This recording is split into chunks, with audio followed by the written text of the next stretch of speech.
ಈ ದೇಶ ಉಳಿಬೇಕಾದ ಕಾರಣನೇ ಹಬ್ಬಗಳು. ಈ ದೇಶದ ಮೇಲೆ ದಾಳಿ ಮಾಡಿದವರು, ಈ ದೇಶ ಕಬಳಿಸ್ಬೇಕನ್ನೋರು, ಇಲ್ಲಿ ಸಂಸ್ಕೃತಿ ಹಾಳು ಮಾಡಬೇಕು ಅಂತ ಬಹಳ ಪ್ರಯತ್ನ ಮಾಡಿದ್ರು. ಅಂತಂದ್ರೆ ಹಬ್ಬಗಳೇ ಕಾರಣ ತಿಳ್ಕೊಂಡು ಈ ಹಬ್ಬಗಳನ್ನು ಕೆಡಿಸ್ಬೇಕು ಅಂತೇಳಿ ಹಬ್ಬಗಳೊಳಗೆ ಹೊಕ್ಕೊಂಡು ಈಗ ಏನ್ ಮಾಡಾಕತ್ತಾರೆ ಕೆಲವರು. ಹಬ್ಬಗಳು ಅಂದ್ರೆ ಕಂದಾಚಾರ, ಮೂಢನಂಬಿಕೆಗಳು, ಇವುಗಳನ್ನು ಮಾಡಬಾರದು. ನೀವು ದೀಪ ಹಚ್ತೀರಿ ಅದು ವೇಸ್ಟ್, ಹಾರ ಹಾಕ್ತಿರಿ ಅದು ವೇಸ್ಟ್, ನೀವು ಪ್ರಸಾದ ಮಾಡಿ ಮಂದಿಗೆಲ್ಲ ಅದು ಹಾಕ್ತಿರಿ ಅದು ವೇಸ್ಟ್. ಜನರ ತಲೆ ಒಳಗೆ ತುಂಬಿದ್ರ ಪರಿಣಾಮ ಏನಾಗ್ಬಿಟ್ಟು ಅಂದ್ರೆ ನಾವು ನಮ್ಮ ಮನೆ ಹೊಸಲಿ ಒಳಗೆ ಫಿಕ್ಸ್ ಆಗ್ಬಿಟ್ಟು ಬಾಗೇವಾಡಿ ಬಸವಣ್ಣನ ಗುಡಿ ಯಾವ ತರ ಆಗಿದೆ ಆ ತರ ಮಾಡಾಕ ಒಂದು ಕನಸು ಕಾಣಕತ್ತಿತ್ತು. ಇವ್ರು ಅನ್ನೋದು ಎಲ್ಲರೂ ಕೂಡಿ ಈ ಗುಡಿಗೆ ಎಲ್ಲರೂ ಕೈ ಜೋಡಿಸ್ಬೇಕು.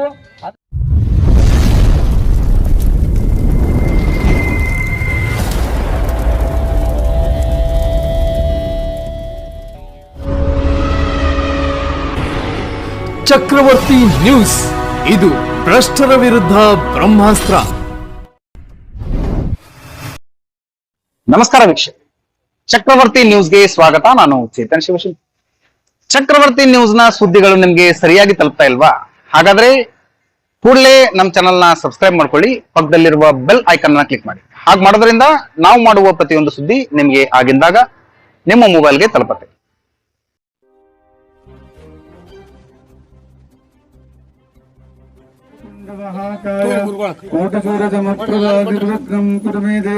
ಹಿಂದೂ ಧರ್ಮದಲ್ಲಿ ಪ್ರತಿಯೊಂದು ಹಬ್ಬಗಳಿಗೆ ತನ್ನದೇ ಆದ ವೈಶಿಷ್ಟ್ಯತೆ ಮತ್ತು ಸಾಂಪ್ರದಾಯಿಕ ಹಿನ್ನೆಲೆ ಇದೆ. ಆದರೆ ಸದ್ಯದ ದಿನಮಾನಗಳಲ್ಲಿ ಹಿಂದೂ ಹಬ್ಬದ ಬಗ್ಗೆ ಕಂದಾಚಾರ, ಮೂಢನಂಬಿಕೆ ಎಂದು ಅಪಪ್ರಚಾರವಾಗುತ್ತಿರುವುದರ ಪರಿಣಾಮ ಹಿಂದೂ ಹಬ್ಬಗಳು ನಶಿಸಿ ಹೋಗುತ್ತಿವೆ. ಇಂತಹ ಮಾತುಗಳಿಗೆ ಕಿವಿಗೊಡದೆ ಪ್ರತಿಯೊಬ್ಬ ಹಿಂದೂಗಳು ಪ್ರತಿಯೊಂದು ಹಬ್ಬಗಳಲ್ಲಿ ಭಾಗಿಯಾಗಿ ಹಬ್ಬಗಳ ಹಿಂದೆ ವಿಜ್ಞಾನ ಇದೆ ಎಂದು ಸಮಾಜಕ್ಕೆ ಸಾರಿ ಹೇಳಬೇಕು ಎಂದು ಹೋರಾಟಗಾರ ಮತ್ತು ಹಿಂದೂ ಕಾರ್ಯಕರ್ತ ಬಸಯ್ಯ ನಂದಿಕೇಶ್ವರ ಮಠ ಅವರು ಕರೆ ನೀಡಿದರು. ಮುದ್ದೇಬಿಹಾಳ ಪಟ್ಟಣದ ಮಾರುತಿ ನಗರದಲ್ಲಿ ಮಣ್ಣೆತ್ತಿನ ಅಮಾವಾಸ್ಯೆಯ ಪ್ರಯುಕ್ತ ಹಮ್ಮಿಕೊಳ್ಳಲಾಗಿದ್ದ ಮಣ್ಣೆತ್ತು ಪ್ರತಿಷ್ಠಾಪಿಸುವ ಕಾರ್ಯಕ್ರಮದಲ್ಲಿ ಮುಖ್ಯ ಅತಿಥಿಯಾಗಿ ಅವರು ಮಾತನಾಡಿದರು. ನಮ್ಮ ದೇಶ ಉಳಿಯಲು ಕಾರಣನೇ ಹಿಂದೂ ಹಬ್ಬಗಳು. ಕಾಲ, ಋತು ಮತ್ತು ಕೃಷಿ ಚಟುವಟಿಕೆಗಳಿಗೆ ಅನುಗುಣವಾಗಿ ಹಿಂದೂ ಹಬ್ಬಗಳನ್ನು ಜೋಡಿಸಲಾಗಿದೆ. ಪ್ರತಿಯೊಂದು ಹಬ್ಬಗಳ ಆಚರಣೆಯ ಹಿಂದೆ ಸಾಮಾಜಿಕ ಹಾಗೂ ವೈಜ್ಞಾನಿಕ ಮಹತ್ವ ಅಡಗಿದೆ. ಹಬ್ಬಗಳು ಕುಟುಂಬ ಹಾಗೂ ಸಮಾಜವನ್ನು ಒಗ್ಗೂಡಿಸುವ ಕೆಲಸ ಮಾಡುತ್ತವೆ. ಹಿಂದೂ ಸಂಪ್ರದಾಯ ಮತ್ತು ಹಬ್ಬಗಳ ಬಗ್ಗೆ ಯುವ ಜನತೆಗೆ ಅರಿವು ಮೂಡಿಸುವುದು ಅಗತ್ಯವಾಗಿದ್ದು, ನಮ್ಮ ಸಂಸ್ಕೃತಿಯ ಮೌಲ್ಯಗಳನ್ನು ಮುಂದಿನ ಪೀಳಿಗೆಗೆ ತಲುಪಿಸುವ ಜವಾಬ್ದಾರಿ ಪ್ರತಿಯೊಬ್ಬರ ಮೇಲಿದೆ. ಹಾಗಾಗಿ ಪ್ರತಿಯೊಬ್ಬ ಹಿಂದೂ ಎಲ್ಲ ಹಬ್ಬಗಳಲ್ಲಿ ಸಕ್ರಿಯವಾಗಿ ಭಾಗಿಯಾಗುವ ಮೂಲಕ ನಮ್ಮ ಸಂಸ್ಕೃತಿ ಮತ್ತು ಪರಂಪರೆಯನ್ನು ಉಳಿಸಿ ಬೆಳೆಸಬೇಕು ಎಂದರು. ನಮ್ಮ ಎಲ್ಲ ಹಬ್ಬಗಳ ಹಿಂದೆ ಕಾರಣಗಳದಾವ. ಯಾಕೆ ಮಾಡ್ತೀವಿ? ಸುಮ್ಮನೆ ಹಬ್ಬ ಮಾಡಂಗಿಲ್ಲ. ಹಬ್ಬಗಳಿಗೆ ಕಾರಣಗಳು ಮಾಡದವು. ಯಾಕೆ ಹಬ್ಬ ಮಾಡಬೇಕು ಅಂತೇಳಿ ಕಾರುಣ್ಣಿಗೊಂದು, ಮಣ್ಣೆತ್ತಿಗೊಂದು, ದೀಪಾವಳಿಗೊಂದು, ದಸರಾಕ್ಕೊಂದು, ಹಿಂಗೆಲ್ಲ. ಮತ್ತೆ ಯಾವುದನ್ನೇ ಮಾಡಿದ್ರು ಅದು ಏನು ಅಂತ ಅರ್ಥಕೊಂಡು ಹಬ್ಬ ಮಾಡಿದ್ರೆ ಅದು ಹಬ್ಬಗಳ ಆಚರಣೆಗೆ ಒಂದು ಸಾರ್ಥಕತೆ ಬರ್ತದೆ. ಪೂರ್ವಜರು ನಮ್ಗೆ ಯಾವ್ದಾರ ಉತ್ಸವ ಮಾಡಿದ್ರು ನಾವು ಅದನ್ನ ಹೇಳಿಲ್ಲ ಅಂದ್ರೆ ಅವ್ರು ಮಾಡ್ಯಾರಂತ ನಾವು ಮಾಡ್ಕೋತ ಹೋಗೋದು ಇದು ಅರ್ಥ ಅಲ್ಲ. ನಾ ಹಬ್ಬ ಯಾಕೆ ಮಾಡ್ತೀವಿ ಅಂತ ಮಾಡಿದ್ವಿ ಅಂದ್ರೆ ಅದು ಒಂದು ಮನಸ್ಸಿಗೆ ಮುಡ್ತೈತಿ ಮತ್ತು ಇನ್ನೊಬ್ಬರಿಗೆ ತಲುಪ್ತದೆ. ಅದಕ್ಕೆ ಮಣ್ಣೆತ್ತ ಮಾಡೋದ್ರಿಂದ ಈಗ ಏನಾಗಿರ್ತದೆ, ಬಿತ್ತೋದು ಅದು ಸರ. ಈ ಸರ ಮಳೆ ಇಲ್ಲ. ನಮ್ಮ ಪೂರ್ವಜರೆಲ್ಲ ಪ್ರತಿ ಅಮಾಸೆಗೆ ಒಂದು ಯಾಕೆ ಜೋಡಿಸ್ಯಾರ, ಏನೇನು ಮಾಡ್ಯಾರ, ಶ್ರಾವಣ ತಿಂಗಳುಗಳು ಇವೆಲ್ಲ ಯಾಕೆ ಮಾಡ್ಯಾರ ಅಂತಂದ್ರೆ ನಾವೆಲ್ಲ ರೈತರು. ನಮ್ಮ ರೈತಗಾರಿಕೆಗೆ ಸಂಬಂಧಪಟ್ಟಂಗೆ ನಾವು ನಮ್ಮ ಜಮೀನುಗಳು ಎಲ್ಲ ಮಾಡಿರ್ತೀವಲ್ಲ, ಉಳಿದ ಟೈಮ್ಗಳು ಬಿತ್ತುವುದೆಲ್ಲ ಮುಗಿದ್ಮೇಲೆ ಉಳಿದ ಟೈಮ್ಗಳು ಸುಮ್ಮನೆ ಕಳಿಬಾರ್ದು ಅನ್ನೋ ಕಾರಣಕ್ಕೆ ಈ ಹಬ್ಬಗಳನ್ನೆಲ್ಲ ಜೋಡಿಸ್ಯಾರ. ಈ ಹಬ್ಬಗಳನ್ನು ಜೋಡಿಸಿದ ಪರಿಣಾಮ ನಾವು ಹಬ್ಬಗಳನ್ನ ಆಚರಣೆ ಮಾಡ್ಕೊತ ಬಂದೀವಿ. ಪ್ರತಿಯೊಂದು ಹಬ್ಬಕ್ಕೂ ಒಂದು ಅರ್ಥಗಳದಾವೆ. ಆಮೇಲೆ ಈಗ ಮಣ್ಣೆತ್ತು ಈ ಅಮಾವಾಸ್ಯೆ, ಹುಣ್ಣಿಮೆ ಇವೆಲ್ಲ ಹಬ್ಬಗಳದಾವಲ್ಲ, ನೀವು ಈ ಹಬ್ಬಗಳು ಅದಾವಂತ ಈ ದೇಶ ಉಳಿದೈತಿ. ಈ ದೇಶ ಉಳಿಬೇಕಾದ ಕಾರಣನೇ ಹಬ್ಬಗಳು. ಈ ಹಿಂದೆ ಈ ದೇಶದ ಮೇಲೆ ದಾಳಿ ಮಾಡಿದವರು, ಈ ದೇಶ ಕಬಳಿಸ್ಬೇಕನ್ನೋರು, ಬೇರೆ ಬೇರೆ ರೀತಿಯಿಂದ ಎಲ್ಲ ಕಡೆಯಿಂದನೂ ಇದನ್ನ ಹೆಂಗಾರ ಮಾಡಿ ಇಲ್ಲಿ ಸಂಸ್ಕೃತಿ ಹಾಳು ಮಾಡಬೇಕು ಅಂತ ಬಹಳ ಪ್ರಯತ್ನ ಮಾಡಿದರು. ಆದರೆ ಏನು ಮಾಡಿದ್ರು ಗೊತ್ತಾಗಲಿ, ನಿಮ್ಗೆ ಗೊತ್ತಿರಲಿ, ಗುರುಕುಲಗಳನ್ನು ಕೆಡಿಸಿ ಅವುಗಳನ್ನ ಶಾಲೆಗಳಾಗಿ ಪರಿವರ್ತನೆ ಮಾಡಿ ಮಕ್ಕಳಿಗೆ ಬೆಳಗ್ಗೆ 10 ಗಂಟೆಗೆ ಹೋಗಿ ಸಂಜೆ 5 ಗಂಟೆಗೆ ಬಂದುಬಿಟ್ರು, ಮುಗೀತು, ಶಾಲೆಯನ್ನು ಮಾಡಿಬಿಟ್ರು. ಅವಾಗ ಹಿಂದಕ್ಕೆ ಹೆಂಗಿತ್ತು ಅಂದ್ರೆ ಒಬ್ಬ ಹುಡುಗನ ಅವ 6ನೇ ವಯಸ್ಸಿಗೆ ಬಂದಾಗ, 6ನೇ ವಯಸ್ಸಿಗೆ ಬಂದಾಗ ಆ ಹುಡುಗನ ಗುರುಕುಲಕ್ಕೆ ಬಿಟ್ಟು ಬಂದ್ರೆ ಇಡೀ ಶಿಕ್ಷಣ ಮುಗಿಸ್ಕೊಂಡು ಬಂದ್ಮೇಲೆ ಅವ ಮನೆಯಾಗ ತಂದೆ ತಾಯಿನ ಪಾಲಕರನ್ನು ನೋಡ್ತಿದ್ದ. ಅಂದ್ರೆ ಗುರುಗಳ ಜೊತೆಗೆ ಇದ್ದು ಕಲಿತಿದ್ರು, ದೊಡ್ಡ ವ್ಯಕ್ತಿಗಳಾಗ್ತಿದ್ರು. ಆ ಪದ್ಧತಿನ ತೆಗೆದು ಹಾಕಿದ್ರು. ಆಮೇಲೆ ಇದು ಕೆಡಿಸ್ಬೇಕಾದ್ರೆ ಏನು ಮಾಡಬೇಕು ಅಂತ ಯೋಚನೆ ಮಾಡಿದಾಗ ಇವರೆಲ್ಲ ಎಲ್ಲಿ ಗಟ್ಟಿ ಮುಟ್ಟದಾರ, ಇವರೆಲ್ಲ ಇಷ್ಟು ಯಾಕೆ ಗಟ್ಟಿದ ಭಾರತ ಅಂದ್ರೆ ಹಬ್ಬಗಳೇ ಕಾರಣ ತಿಳ್ಕೊಂಡು ಈ ಹಬ್ಬಗಳನ್ನು ಕೆಡಿಸ್ಬೇಕು ಅಂತೇಳಿ ಹಬ್ಬಗಳೊಳಗೆ ಹೊಕ್ಕೊಂಡು ಈಗೇನು ಮಾಡಾಕತ್ತಾರೆ ಕೆಲವರು. ಹಬ್ಬಗಳು ಅಂದ್ರೆ ಕಂದಾಚಾರ, ಮೂಢನಂಬಿಕೆಗಳು, ಇವುಗಳನ್ನು ಮಾಡಬಾರ್ದು. ನೀವು ದೀಪ ಹಚ್ತೀರಿ ಅದು ವೇಸ್ಟು, ಹಾರ ಹಾಕ್ತೀರಿ ಅದು ವೇಸ್ಟು, ನೀವು ಪ್ರಸಾದ ಮಾಡಿ ಮಂದಿಗೆಲ್ಲ ಅದು ಹಾಕ್ತೀರಿ ಅದು ವೇಸ್ಟು, ಇದೆಲ್ಲ ಕಂದಾಚಾರ ಇದನ್ನೆಲ್ಲ ಯಾಕೆ ಮಾಡ್ತೀರಿ, ಇವೆಲ್ಲ ಮಾಡಬಾರ್ದು ಅಂತ ಹೇಳಿ ಜನರ ತಲೆ ಒಳಗೆ ತುಂಬಿದ್ರ ಪರಿಣಾಮ ಏನಾಗ್ಬಿಟ್ಟು ಅಂದ್ರೆ ನಾವು ನಮ್ಮ ಮನೆ ಹೊಸ್ತಿನ ಒಳಗೆ ಫಿಕ್ಸ್ ಆಗಿಬಿಟ್ಟಿವಿ. ಈ ಹಬ್ಬ ಹರಿದಿನಗಳ ನೆವಾದೊಳಗೆ ಇಷ್ಟು ಮಂದಿ ಕೂಡ್ತೀವಿ ನಾವು. ಈಗ ಉದಾಹರಣೆಗೆ ನೀವೆಲ್ಲ ಅಷ್ಟು ಪ್ರಯತ್ನ ಮಾಡಿರಿ. ನಾ ಇರೋದು ಓಣಿ ಬಸ್ ಸ್ಟ್ಯಾಂಡ್ ಹತ್ರ ನನ್ನ ಮನೆ ಇರೋದು, ಮಾಂತೊಂದು ಹುಡ್ಕೋದು ಹಿಂದಿರೋದು, ಇಲ್ಲಿರೋರೆಲ್ಲ ಭಾಳ ದೂರ ಇದೀವಿ. ಇವತ್ತು ಯಾಕೆ ಬಂದೀವಿ ಅಂದ್ರೆ ಮಣ್ಣೆತ್ತಿನ ಹಬ್ಬ ಐತಿ, ಹಬ್ಬ ಚಲೋ ಮಾಡೋಣ ಬರ್ರಿ ಅಂತ ಕರೆದಿದ್ದಕ್ಕೆ ಬಂದ್ವಿ. ಹಾಗೆ ಊರೊಳಗೆ ಪ್ರತಿಯೊಂದು ಹಬ್ಬ ಹರಿದಿನ ಇದ್ದಾಗ ಎಲ್ಲರೂ ಒಂದು ಕಡೆ ಸೇರೋದ್ರ ಪರಿಣಾಮ ಸಂಘಟನೆ ಇರ್ತಿತ್ತು, ಸಂಘಟಿತರಾಗಿ ಇರ್ತಿದ್ವಿ.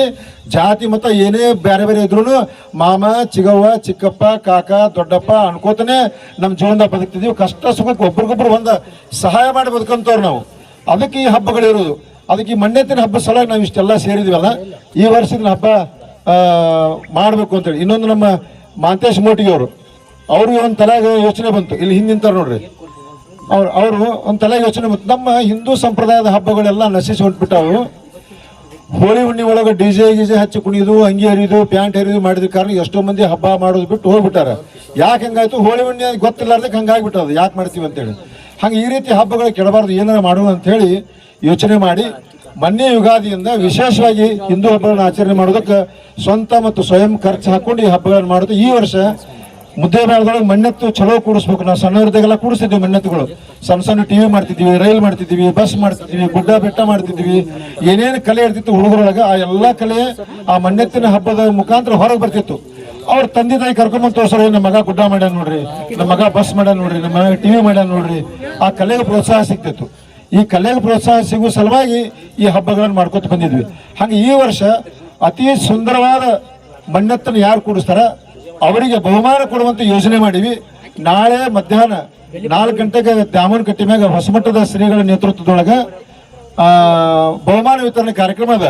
ಅಂದ್ರೆ 10 ರಿಂದ 12 ಕಡೆ ಮಣ್ಣೆತ್ತು ಕೂಡ್ಸಾರ. ಈಗ ಆ ಮಣ್ಣೆತ್ತುಗಳನ್ನ ನೋಡಿ ಯಾರು ಚಂದ ಮಣ್ಣೆತ್ತು ಕೂಡ್ಸಾರ 1, 2, 3ನೇ ಬಹುಮಾನ ಕೊಡುವಂತ ಒಂದು ಯೋಜನೆಯನ್ನು ಈ ವರ್ಷದಿಂದ ಪ್ರಾರಂಭ ಮಾಡಿವಿ.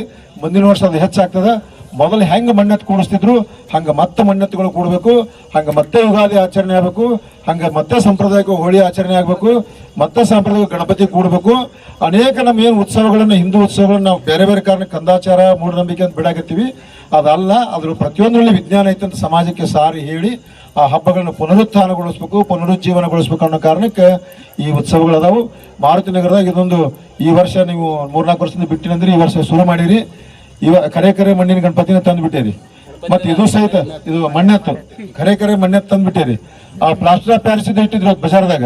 ಆ ಪ್ಲಾಸ್ಟರ್ ಆಫ್ ಪ್ಯಾರಿಸ್ ಮತ್ತೆ ಮುಂದಿನ ವರ್ಷ ಭಾರಿ ಮಾಡ್ತೀವಿ ಅಂತ ತಿಳ್ಕೊಂಡು ಮತ್ತೆ ಅವು ತರಬೇಡ್ರಿ, ಮಣ್ಣಿನವೇ ತರಬೇಕು. ಯಾಕೆ ಮಣ್ಣಿನ ತರಬೇಕು ಅಂದ್ರೆ ನೀವು ಮಣ್ಣಿನ ಗಣಪತಿ ತರೋದ್ರಿಂದ ನಮ್ಮ ಊರಿನ ಕುಂಬಾರ ಬದುಕ್ತಾನೆ, ಮಣ್ಣಿನ ತರೋದ್ರಿಂದ. ಅದಕ್ಕೆ ನಮ್ಮ ಹಬ್ಬಗಳು ನಮ್ಮವ್ರಿಗೆ ಆಹಾರ ಕೊಡಬೇಕು, ನಮ್ಮವ್ರಿಗೆ ಅನ್ನ ಕೊಡಬೇಕು, ನಾವು ಬದುಕಬೇಕು, ಅವರು ಬದುಕಬೇಕು. ಪ್ಲಾಸ್ಟಿಕ್ ಹಾರ ತರಬಾರ್ದು, ನಮ್ಮ ಹೂಗಾರ ಕಡೆನೇ ಹೂವಿನ ಹಾರ ತರಬೇಕು. ಪ್ಲಾಸ್ಟಿಕ್ಕಿನ ಲೈಟ್ ಹಚ್ಚಬಾರ್ದು. ನಮ್ಮ ಅಂಗಡಿಗಳ ಸಿಗೋ ಲೈಟ್ಗಳು ತೊಗೊಂಬಂದೇ ನಾವು ಹಚ್ಚಬೇಕು, ದೀಪ ಹಚ್ಚಬೇಕು. ಯಾವುದನ್ನ ನಾವು ಹಬ್ಬ ಮಾಡ್ತೀವಿ ಆ ಹಬ್ಬದಿಂದ ನಮ್ಮ ಒಂದು 5-6 ಕುಟುಂಬಗಳಿಗೆ ಸಹಾಯ ಆಗ್ಬೇಕು. ಅದಕ್ಕೆ ಹಬ್ಬ ಮಾಡಿರೋದು. ಅದಕ್ಕೆ ಸಹಾಯ ಆಗುವಂಥ ಏನದು ಎಲ್ಲಾನು ನೈಸರ್ಗಿಕವರಂತ ತಂದು ಹಬ್ಬ ಆಚರಣೆ ಮಾಡಬೇಕು ಅಂತ ಹೇಳಿ ದಿಢೀರಂತ ಮಾತಾಡೋಕೆ ಹೇಳಿದ್ರಿ. ಏನೇನೋ ಮಾತಾಡೋದು ಗೊತ್ತಿಲ್ಲ, ಆದರೆ ನೀವೆಲ್ಲರೂ ಇದ್ರೊಳಗೆ ಯಾವಾಗ ಚಲೋ ಅದನ್ನು ಸ್ವೀಕಾರ ಮಾಡಿರಿ, ಯಾವಾಗ ಕೆಟ್ಟಿತ್ತು ನನಗೆ ಆಮೇಲೆ ಕಿವಿಯಾಗಿ ಹೇಳ್ರಿ, ಸುಧಾರಿಸ್ಕೋತೀನಿ ಅಂತೇಳಿ ನನ್ನ ಮಾತುಗಳು. ಯುವ ಮುಖಂಡ ಸಂಗನಗೌಡ ಪಾಟೀಲ್ ಮಾತನಾಡಿ, ಇಂತಹ ಧಾರ್ಮಿಕ ಆಚರಣೆಗಳು ಕೇವಲ ಪೂಜಾ ವಿಧಾನಗಳಿಗೆ ಸೀಮಿತವಾಗಿರದೆ ಸಮಾಜದಲ್ಲಿ ಪರಸ್ಪರ ಸಹಕಾರ, ಬಾಂಧವ್ಯ ಮತ್ತು ಸಾಮರಸ್ಯವನ್ನ ಬೆಸೆಯುವ ವೇದಿಕೆಯಾಗುವೆ ಎನ್ನುತ್ತಾ, ಪಟ್ಟಣದಲ್ಲಿಯೇ ಮಾರುತಿನಗರ ಶರಣರ ನಾಡಾಗಿದೆ. ಈ ಭಾಗದಲ್ಲಿ ಒಂದು ಭವ್ಯವಾದ ಜಗಜ್ಯೋತಿ ಬಸವಣ್ಣನವರ ದೇವಾಲಯವನ್ನು ನಿರ್ಮಿಸುವುದು ಬಹುತೇಕರ ಆಶಯವಾಗಿದೆ. ನಿಮ್ಮೆಲ್ಲರ ಸಹಕಾರ ಇದ್ದರೆ ಈ ಭಾಗದಲ್ಲಿ ಬಾಗೇವಾಡಿಯಲ್ಲಿರುವ ಬಸವಣ್ಣನವರ ದೇವಸ್ಥಾನದಂತೆ ಅದ್ಭುತ ದೇವಾಲಯವನ್ನು ನಿರ್ಮಿಸಲು ನಾವೆಲ್ಲ ಯುವಕರು ಹಗಲಿರುಳು ಶ್ರಮಿಸಲು ಸಿದ್ಧರಿದ್ದೇವೆ ಎಂದರು. ಆಕ್ಚುಲಿ ಇದು ಗಾರ್ಡನ್ ಜಾಗ, ಹಿಂಗ 300 ಮೀಟರ್, ಹಿಂಗ 60 ಮೀಟರ್ ಇದೆ, ದೊಡ್ಡ ಜಾಗ ಇದೆ. ಇಲ್ಲಿ ನಮ್ಮ ಯುವಕರು ಒಂದು ಬಸವಣ್ಣನ ಪ್ರತಿಷ್ಠಾಪನೆ ಮಾಡಿದಾರ. ಅದರ ಬೆನ್ನೆಲುಬಾಗಿ ನಮ್ಮ ಮುದ್ದೇಬಾಳ ನಗರದ ಗುರು ಹಿರಿಯರು ಎಲ್ಲರೂ ಮುಂದಿನ ನಿರ್ಮಾಣದಲ್ಲಿ ನಮ್ಮ ಮಾಂತೇಶ್ವರ್ ಹೇಳಿದ್ರು, ಬಾಗೇವಾಡಿ ಬಸವಣ್ಣನ ಗುಡಿ ಯಾವ ತರ ಆಗಿದೆ ಆ ತರ ಮಾಡಾಕ ಒಂದು ಕನಸು ಕಾಣಕತ್ತೀವಿ. ಅದನ್ನ ಮಾಡೇ ತೀರಮಡಿ ಗೌಡರನ್ನು ಮಾತಾಡಿದ್ರು. ಅದಕ್ಕೆ ದಯವಿಟ್ಟು ಇಲ್ಲಿ ಇದ್ದಂತ ಎಲ್ಲ ನಮ್ಮ ಮಾರುತಿ ನಗರದ ಯುವಕರು, ಹಿರಿಯರು ಮತ್ತು ಗುರುಗಳು ಎಲ್ಲರ ಆಶೀರ್ವಾದದಿಂದ ಇದು ಏನದ ಅಕಸ್ಮಾತ್ತಾಗಿ ನಮ್ಮ ಎಲ್ಲರೂ ಕೈ ಜೋಡಿಸಿದ್ದೆ ಆದ್ರೆ ನಮ್ಮ ಮಾಂತೇಶ್ ಮೋಟಿಗೆಯವರ ಕನಸು ಮತ್ತು ನಮ್ಮ ಕನಸು ನನಸಾಗ್ತದೆ ಅಂತ ನಾ ಹೇಳ್ತೀನಿ. ದಯವಿಟ್ಟು ಅವ್ರು ಇವ್ರು ಅನ್ನೋದು ಎಲ್ಲರೂ ಕೂಡಿ ಈ ಗುಡಿಗೆ ಎಲ್ಲರೂ ಕೈ ಜೋಡಿಸ್ಬೇಕು. ಅದಕ್ಕೆ ನಮ್ಮ ಮಾರುತಿ ನಗರದ ಒಂದು ಶರಣರ ನಾಡು ಆಗಿಬಿಟ್ಟದ. ಯಾಕಂದ್ರೆ ಇಲ್ಲಿ ಎಲ್ಲಾ ದೇವಸ್ಥಾನಗಳದಾವ.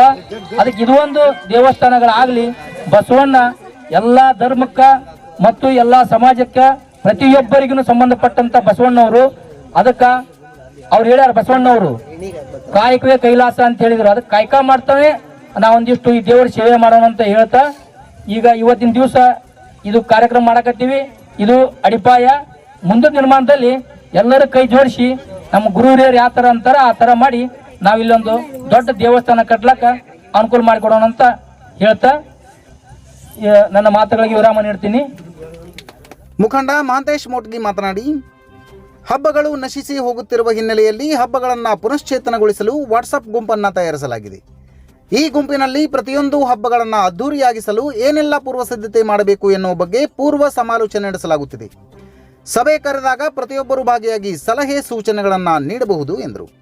ಎಲ್ಲರಿಗೂ ನಮಸ್ಕಾರ ಹೇಳ್ತಾ, ನಮ್ದು ಯುಗಾದಿ ಹಬ್ಬದಿಂದ ವಿಶೇಷ ನಗರದಲ್ಲಿ ಕಾರ್ಯಕ್ರಮ ಕೊಡುತ್ತೈತೆ ಒಂದು ಗ್ರೂಪ್ ಮಾಡಿದರೆ ಹಬ್ಬಗಳ ಕುರಿತು.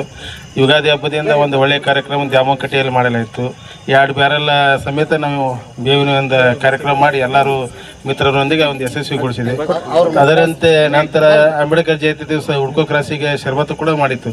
ಇದು ಏನು ಮಾಡಿದೆ ನಂತರ ಏನದ 3ನೇದಾಗಿ ರೈತರ ದಿನ ಅಂತ ತಿಳ್ಕೊಂಡು ಎಲ್ಲ ನೀರು ತುಂಬ ಉಡಿ ತುಂಬದ ಟೈಮಿದಾಗ ದ್ಯಾಮವ್ವ ದುರ್ಗ ಶಾರಮ್ಮ ಗುಡಿಗೆ ಲೈಟಿನ ವ್ಯವಸ್ಥೆ ಮಾಡಿ ಒಂದು 46 ಸಮಾಜ ಎಲ್ಲ ಸಮಾಜ ಗ್ರೂಪದಿಂದ ಇವತ್ತು 10 ಜನ ಕುಡಿದ್ರು ಎಲ್ಲ ಸಮಾಜ ಕುಡಿ ಅಂತ ಕೂಡ ಕಾರ್ಯಕ್ರಮ ಮಾಡಾಕತ್ತದೆ.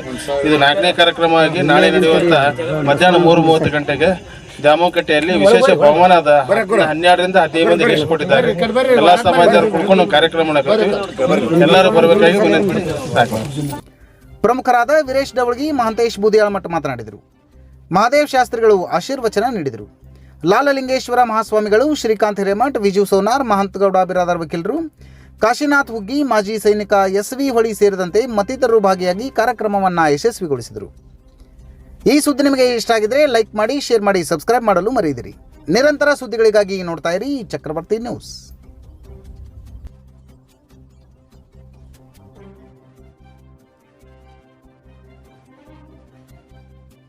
ಏನಪ್ಪಾ ಅಂದ್ರ ನಮ್ಮ ಯುವಕ ಮಂಡಳಿ ಒಂದ್ ಸ್ವಲ್ಪ ಸ್ಟ್ರಾಂಗ್ ಆಗ್ಬೇಕ್ರಿ. ಅಂದ್ರೆ ಇದು ಮುಂದಿನ ದಿನಮಾನದಲ್ಲಿ ಇದೊಂದು ದೊಡ್ಡ ದೇವಸ್ಥಾನ ಆಗಿ ಬೆಳಿತಿದೆ ಅಂತ ಹೇಳಿ ನಾ ಈ ಸಂದರ್ಭದಲ್ಲಿ ಹೇಳಕ್ಕೆ ವಿಷಯ ಅಂದ್ರೆ, ಬಸವಣ್ಣ ಮೊದಲು ಭಾಳ ದೊಡ್ಡ ಪ್ರಮಾಣ ಆಗ್ತಿತ್ತು. ಈಗ ಅದು ಮರಿಸ್ಕೊಂಡೈತಿ. ಯಾಕಂದ್ರೆ ಈ ಮೊಬೈಲ್ಗಳು ಬಂದ ಸಂಬಂಧ. ಅದಕ್ಕೆ ದಯವಿಟ್ಟು ಈ ಹಬ್ಬಗಳು ಮಾಡೋದ್ರಿಂದ ಏನಾಗುತ್ತೆ ಅಂದ್ರೆ ಒಂದೊಂದು ಸಂಬಂಧಗಳು ಬೆರಿತಾವೆ. ಒಂದು ಗೆಳೆಯರ ಅಂತ ತಿಳ್ಕೋರಿ ಅಥವಾ ಆಜು ಬಾಜು ಮನೆಯವರ ತಿಳ್ಕೋರಿ, ಏನಾರ ಕೊಡೋದು. ಈ ಮನೆಗೆ ನಾವು ಒಂದು ಮಾಡಿದ್ಮೇಲೆ ಹೊಳ್ಳಿ ಏನು ಮಾಡೋದಿರೋದಿಲ್ಲ. ಈಗ ಒಂದು ಗಣಪತಿ ಕೂಡ್ಸೋರ ತಗೋರಿ ಅಥವಾ ಬಸವಣ್ಣ ಕೂಡ್ಸೋರ ತಗೋರಿ, ಅವಾಗ ದೇಣಿಗೆ ಕೊಡೋದಾಗಲಿ, ಕಾರ್ಯಕ್ರಮ ವಿಜೃಂಭಣೆ ಪ್ರಸಾದ ಮಾಡೋದಾಗಲಿ, ಇಂಥವೆಲ್ಲ ಏನೇನೋ ಒಂದು ಒಗ್ಗಡ್ಸ್ಕೊಂಡು ಕಾರ್ಯಕ್ರಮ ನಡೀತಿರ್ತಾವೆ ಓಣ್ಯಾಗ ಅಂಥವೆಲ್ಲ. ಅದು ಎಕ್ಸ್ಪೆಷಲಿ ನಾನು ಮುದ್ದೇಬಾಳದಾಗ ಮಾರುತಿ ನಗರಕ್ಕೆ ಭಾಳ ಹೆಮ್ಮೆ ಪಡ್ತೀನಿ. ಯಾಕಂದ್ರೆ ಮಾರುತಿ ನಗರದಾಗ ಒಂದು ಪ್ರವಚನ ತಗೋರಿ, ಒಂದು ಗುಡಿ ಗುಂಡಾರ ತಗೋರಿ, ಭಾಳ ಗುಡಿಗಳಾಗ್ಯಾವು, ಭಾಳ ವಿಜೃಂಭಣೆ ಕಾರ್ಯಕ್ರಮ ಮಾಡ್ತಾರೆ. ಅದಕ್ಕೆ ನಾ ಅವ್ರಿಗೆ ಭಾಳ ಮೊದಲು ಹುತ್ತೂರ್ಮುಖ ಧನ್ಯವಾದಗಳನ್ನು ಸಲ್ಲಿಸ್ತೀನಿ. ಅದೇ ರೀತಿ ನಮ್ಮ ಮನೆದೇವರು ಬಸವಣ್ಣ, ಒಂದು ವೇಳೆ ಈ ಬಸವಣ್ಣ ಗುಡಿ ಏನಾರ ಆದ್ರೆ ನನ್ನ ಕೈಯಲ್ಲಿ ಆದ್ರೆ ಒಂದು ಕಳಸಾರ ಅಥವಾ ಒಂದು ಮೂರ್ತಿಯನ್ನು ಕೊಡಿಸೋದಾರ ನಾನು ಕೊಡಿಸ್ತೀನಿ. ದಯವಿಟ್ಟು ಅದನ್ನು ನಾನು ಕಳಿಸಿರಿ. ನನಗೆ ಅದೊಂದು ಹೇಳಿ ನನ್ನ 2 ಮಾತುಗಳನ್ನು ಮುಗಿಸ್ಲಿ. ಎಲ್ಲರಿಗೂ ಧನ್ಯವಾದ. ಸನಾತನ ಧರ್ಮದ ಪೂಜೆ ಪುನಸ್ಕಾರಗಳನ್ನು ಯಾವ ಕಾಲಕ್ಕೂ ನಮ್ಮ ನಾಡು ನಿಂದಿರಬಾರ್ದಂತ ಹೇಳಿದ್ದು ಬಹಳ ಸುಂದರವಾಗಿರುವಂಥ ವಿಷಯ. ಆರಂಭದಲ್ಲಿ ಬ್ರಿಟಿಷರ ಕಾಲದೊಳಗನೆ ತುಳ್ಕೋತ ಹೊಂಟಾರೆ ಇದನ್ನು.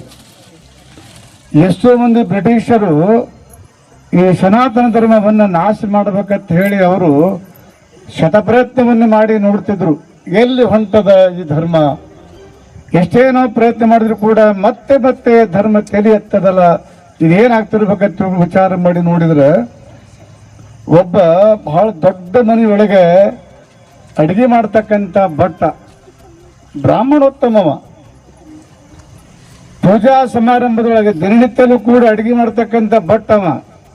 ಆದ್ರೆ ಪೂಜಾ ಸಮಾರಂಭದ ದಿವಸ ಯಾವ ಮನೆ ಒಡತಿ ಆ ಭಟ್ಟರಿಗೆ ಸಾಷ್ಟ ನಮಸ್ಕಾರ ಮಾಡಿ ಮುಂದಿನ ಕೆಲಸ ಮಾಡ್ತಿದ್ದ. ಇನ್ನು ಬ್ರಿಟಿಷರು ನೋಡ್ತಾರೆ ಇದನ್ನ ಅಲ್ಲ. ಅವ ಅವ್ರ ಮನೆಗೆ ಅಡಿಗೆ ಮಾಡ್ತಾನ, ಕೈಪಲ್ಯ ಹೋಳ್ತಾನ, ಅಡಿಗೆ ಮಾಡಿ ಕೊಡ್ತಾನ. ಆದಾಗ್ಯೂ ಕೂಡ ಪೂಜಾ ಸಮಾರಂಭದ ಸ್ವತಃ ಮನೆ ಮಾಲಕರಿಗೆ ನಮಸ್ಕಾರ ಮಾಡ್ತಾರ ಅಂದಮೇಲೆ ಈ ನಮಸ್ಕಾರ ಒಳಗೆ ಅಡಿಗೆದ ಹಿಂದೂ ಧರ್ಮದ ಸನಾತನ ಧರ್ಮ ಅಂತ ತಿಳ್ಕೊಂಡಿರತ್ತವ್ರು. ಹೆಂಗಾರ ಮಾಡಿ ಇದನ್ನು ಅಳಿಸ್ಬೇಕಂತ ಆಗಿನ ಕಾಲಕ್ಕೆ ನಡೆದದ ಹಂಗ. ಆದರೂ ಕೂಡ ಯಾವ ಕಾಲಕ್ಕೂ ಕೂಡ ಈ ಸನಾತನ ಧರ್ಮದಲ್ಲ, ಹಿಂದೂ ಧರ್ಮದಲ್ಲ, ಇದು ಎಂದೂ ಅಳಿಸಾಗಿಲ್ಲ. ಇದು ಶಾಶ್ವತವಾಗಿ ಇರುವುದಾಗಿದ್ದು, ಇದು ಹಿಂಗೆ ಇರುವುದು ಅಂತ. ಯಾಕಂತಂದ್ರೆ ಈ ದೀಪಾವಳಿ ದಿವಸ ಪಾಂಡುರಂಗ ಮಾಡಿ ಸಗಣಿ ಪೂಜೆ ಮಾಡ್ತೀವಿ. ಅಂತ ಎಷ್ಟು ಅಮೂಲ್ಯವಾದದ್ದು. ಅವತ್ತಿನ ದಿವಸ ಸಗಣಿ ಇಟ್ಟು ಪೂಜೆ ಮಾಡಿ ಪಾಂಡವರನ್ನ ಮಾಡಿ ಅದನ್ನು ಪೂಜೆ ಮಾಡಿ ನಮಸ್ಕಾರ ಮಾಡ್ತೀವಿ. ಮತ್ತೆ ಮಣ್ಣತ್ತೆ ದಿವಸ ಮಣ್ಣ ದೇವರನ್ನು ತಿಳ್ಕೊಂಡು ಪೂಜೆ ಮಾಡ್ತೀವಿ. ಇದು ವಿಶೇಷ ಏನಂತ ತಿಳ್ಕೊಂಡು ಕೇಳಿದ್ರೆ, ಈ ಸನಾತನ ಧರ್ಮದೊಳಗೆ ಎಲ್ಲವೂ ಪೂಜೆಗೊಳ್ತಕ್ಕಂಥ ವಸ್ತುವೇ. ಪೂಜೆಲದು ಯಾವುದೂ ಕೂಡ ಇಲ್ಲ. ಎಲ್ಲರೂ ಕೂಡ ಪೂಜೆ ಮಾಡ್ಬೇಕಂತ ಒಂದು ವಸ್ತುವನ್ನು ತಿಳ್ಕೊಂಡು ಹೇಳಿ ಇದನ್ನು ತಳಹದಿಯೊಳಗೆ ಬಂದಿರತಕ್ಕಂಥದ್ದು. ನಮ್ಗೆ ಕಣ್ಣೀರು ಹತ್ತಿರ ಆಗಾಗ ಹೇಳ್ತಿರ್ತಾರೆ. ಎಲ್ಲ ಸಂದರ್ಭದಾಗೂ ಏನೂ ಇರಂಗಿಲ್ಲ. ಹೋಳಿ ಹುಣ್ಣು ಬಂದ ಕೂಡ ಕಟ್ಟಿಸ್ಬಿಡ್ತಾರ, ಹೊಗೆ ಹಾಕದಂತ ತಿಳ್ಕೊಂಡು ಚಾಲು ಮಾಡ್ತಾರ. ಗಣಪತಿ ಬಂದ ಕೂಡಲೇ ಕೆರೆಗೆ ಹೋಗಿರ್ತಾರೆ, ನೀರು ಹರಿಸೋದಂತ ಕುಂದಿರ್ತಾರ ಅಂತ ತಿಳ್ಕೊಂಡು ಹೇಳಿ ಅವರು ಪದೇ ಪದೇ ಹೇಳ್ತಿರ್ತಾರ. ಅದಕ್ಕಾಗಿ ಯಾವತ್ತೂ ಕೂಡ ಈ ಧರ್ಮದ ಒಂದು ತಳಹದಿ ಬಂದಿರತಕ್ಕಂಥ ಯಾವುದು ಪೂಜೆ ಪುನಸ್ಕಾರಗಳನ್ನ ನಾವು ಎಡಬಿಡದೆ ಮಾಡ್ಕೊತ ಹೋದ್ರೆ ನಮ್ಮ ಧರ್ಮ ಉಳಿದ ಪೂಜೆ ಪುನಸ್ಕಾರದೊಳಗೆ 12 ಅಮಾವಾಸ್ಯೆ ಅದಾವ, 12 ಹುಣ್ಣಿಮೆ ಅದಾವ. ಯಾವ ಕಾಲಕ್ಕೆ ಬಂದಾವ ಹುಣ್ಣಿಮೆ ಅಮಾವಾಸ್ಯೆಗಳನ್ನು ತಿಳ್ಕೊಂಡು ಕೇಳಿದ್ರೆ, ನಿನ್ನೆ ನಾನೊಂದು ಮೆಸೇಜ್ ಓದಿದೆ. 2000 ವರ್ಷದ ಹಿಂದೆ ಒಂದು ಉಂಗುರ ಮುಳುಗಿತ್ತು ಸಿಕ್ಕದ ರಷ್ಯಾದೊಳಗೆ. ಆ ಶಬ್ದ ಏನ್ ಬರ್ತೈತಿ ಅಂದ್ರಾಗ ಗುರುಪುಷ್ಯ ಅಂತ ಬರ್ತಾರಂತ. ಇವತ್ತು ನಾವು ಮಾತಾಡ್ತೀವಿ ಗುರುಪುಷ್ಯ ದಿವಸ ಬಂಗಾರ ತಗೋಬೇಕ್ರಿ, ಬಹಳ ಚಲೋ ಹಾಕದಂತ ಈಗೂ ಹೇಳ್ತಾರೆ ಪಂಚಾಂಗ ಹೇಳೋರು. ಆ ಗುರುಪುಷ್ಯ ಬಂತು ಅಂದ್ರೆ ಅವತ್ತಿನ ಬಂಗಾರ ಒಂದು ಗುಂಜರು ಬಂಗಾರ ತಗೋಬೇಕ್ರಿ, ಚಲೋ ಹಾಕದಂತ ಹೇಳ್ತಾರ. ಅದನ್ನ ಕೇಳ್ಕೊತ ಬಂದಿದ್ದೆ. ಆದ್ರೆ ನಿನ್ನೆ ನಾನು ಮೊಬೈಲಲ್ಲಿ ನೋಡ್ತೀನಿ, 2000 ವರ್ಷಗಳ ಹಿಂದ ಮುಳುಗಿರ್ತಕ್ಕಂಥ ಬಂಗಾರ ಉಂಗುರದ ಮ್ಯಾಗ ಗುರುಪುಷ್ಯ ಅಂತ ಬರ್ದಾರಂತೂ ಕೂಡ ಕೇಳಿದ್ರೆ ನಮ್ಮ ಧರ್ಮ ಯಾವಾಗ ಬಂದು ವಿಚಾರ ಮಾಡ್ರಿ ನೀವು. 1000 ವರ್ಷಗಳಿಂದಾನೇ ಈ ಧರ್ಮದ ಒಂದು ರಕ್ಷಣೆ ಮಾಡುವ ಸದಾಕಾಲ ಇದ್ದಾರೆ. ಆ ಧರ್ಮೋ ರಕ್ಷತೆ ರಕ್ಷತಃ. ನಾವು ಧರ್ಮ ರಕ್ಷಣೆ ಮಾಡಿದ್ರೆ ಧರ್ಮ ನಮ್ಮ ರಕ್ಷಣೆ ಮಾಡ್ತೈತಿ. ನಮ್ಮದು ಧರ್ಮ ಯಾವುದಂತ ತಿಳ್ಕೊಂಡು ಕೇಳಿದ್ರೆ, ದಯವೇ ಧರ್ಮದ ಮೂಲವಯ್ಯ, ದಯವಿರಬೇಕು ಸಕಲ ಪ್ರಾಣಿಗಳೆಲ್ಲರಲ್ಲಿ. ಬಸವಣ್ಣ ಹೇಳ್ತಕ್ಕಂಥ ವಿಚಾರ, ದಯವೇ ಧರ್ಮದ ಮೂಲವಯ್ಯ. ಧರ್ಮ ಏವ ಸಮಸ್ಥಾನಂ, ಧರ್ಮ ಏವ ಸಮಸ್ಥಾನಂ. ಧರ್ಮ ಅಂತ ಏನಂತ ತಿಳ್ಕೊಂಡು ಕೇಳಿದ್ರೆ, ಯಾರು ದುಃಖದಾಗಿರ್ತಾರ ಅವ್ರ ಕಣ್ಣಿ ವರ್ಷದ ಧರ್ಮ ಅಂತಂದ್ರೆ ಏನು? ದುಃಖದವ್ರ ಕಣ್ಣಿ ವರ್ಷದ ಧರ್ಮದಲ್ಲ. ಅಂತ ಕಣ್ಣೀರು ಒರೆಸ್ತಕ್ಕಂಥ ಧರ್ಮ ಯಾವುದಂತ ತಿಳ್ಕೊಂಡು ಕೇಳಿದ್ರೆ ಅದು ಹಿಂದೂ ಧರ್ಮ, ಸನಾತನ ಧರ್ಮ ಅಂತ ತಿಳ್ಕೊಂಡು ಸಂದರ್ಭದಲ್ಲಿ ಹೇಳ್ತಾ ಯಾವ ಈ ಮಂಡತ್ತಿನ ಪೂಜಾ ಸಮಾರಂಭದೊಳಗೆ ನಮ್ಮ ಯುವಕರು ವರ್ಷ ನಮಗೆ ಕರೀತಾ ಇದ್ದಾರೆ. ಅದು ಮಂಡತ್ತಿನ ಒಂದು ಪೂಜೆ ನಡೀತಕ್ಕಂಥದ್ದು. ಯಾಕಂದ್ರೆ ಎತ್ತಿನಿಂದಲೇ ಮನುಷ್ಯ ಆಹಾರ ಸಿಕ್ಕದ್ದು. ಈಗೆಲ್ಲ ಬೆಳೀತಂದ್ರೂ ಕೂಡ ಬಸವಣ್ಣ ಈ ಭೂಮಿ ಒಳಗೆ ಏನು ದಡದ ನಂತರ ಪ್ರಸಾದ ಸಿಗ್ತಕ್ಕಂಥದ್ದು. ಅಂತ ಮಂಡತ್ತಿನ ಪೂಜೆ ಸಮಾರಂಭದೊಳಗೆ ಯುವಕರು ನಮ್ಮ ಬುಧಳ ಮಠ ಮಂತು ಅವರು ಎಲ್ಲ ಗೆಳೆಯರ ಬಳಗವರು, ನಮ್ಮ ಒಡೆನವರು ಬಹಳ ಜನಗಳು ಕೂಡಿ ಈ ಕಾರ್ಯಕ್ರಮ ಮಾಡ್ತಾ ಇದ್ದೀರಿ. ಉತ್ತರೋತ್ತರವಾಗಿ ಅವ್ರ ಕಾರ್ಯಕ್ರಮ ತಯಾರು ಮಾಡಿದ್ರು ಅಂತಂದ್ರೆ ಅವ್ರೇನಾದ್ರೂ ಇಲ್ಲಿ ಉಳಿವಂಗೆ ಗುಡಿ ತಯಾರು ಮಾಡಬೇಕಂತ ಏನಾದ್ರು ವಿಚಾರವನ್ನು ಬಂತ ತಿಳ್ಕೊಂಡು ಕೇಳಿದ್ರೆ ಎಲ್ಲರೂ ಕೂಡ ಕೈಗೂಡಿಸಿ ಆ ಕಾರ್ಯವನ್ನು ಮಾಡ್ರಿ ಅಂತ ಸಂದರ್ಭದಲ್ಲಿ ಹೇಳ್ತಾ, ಇವತ್ತಿನ ದಿವಸ ಎಲ್ಲ ಹಿರಿಯರು ಕೂಡ ಬಂದು ಇಲ್ಲಿ ಒಂದು ಶೋಭೆಯನ್ನು ತಂದುಕೊಟ್ಟಿದ್ದಾರೆ, ಕಳೆ ತಂದುಕೊಟ್ಟಿದ್ದಾರೆ. ಆ ತಂದುಕೊಟ್ಟಿರ್ತಕ್ಕಂಥ ಎಲ್ಲ ಯುವಕರಿಗೆ, ಎಲ್ಲ ಓಣಿಯ ಹಿರಿಯರಿಗೆ, ಸಮಸ್ತ ಬುದ್ಧ ನಗರದ ಎಲ್ಲ ಗುರು ಹಿರಿಯರಿಗೆ ಮತ್ತೊಂದು ಸಲ ನಾವು ಶುಭವಾಗಲೆಂದು ತಿಳ್ಕೊಂಡು ಹೇಳಿ ನಮ್ಮ 2 ಮಾತನ್ನು ಮುಗಿಸ್ತಾ ಇದ್ದೀವಿ.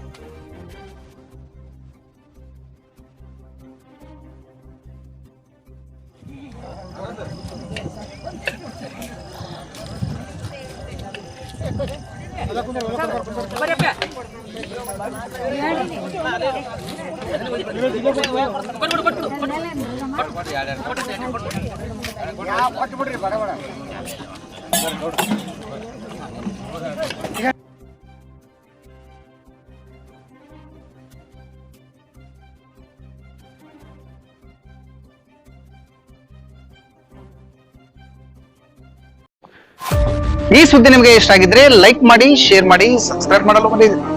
ನಿರಂತರ ಸುದ್ದಿಗಳಿಗಾಗಿ ನೋಡ್ತಾ ಇರಿ ಚಕ್ರವರ್ತಿ ನ್ಯೂಸ್. ಇದು ಭ್ರಷ್ಟರ ವಿರುದ್ಧ ಬ್ರಹ್ಮಾಸ್ತ್ರ.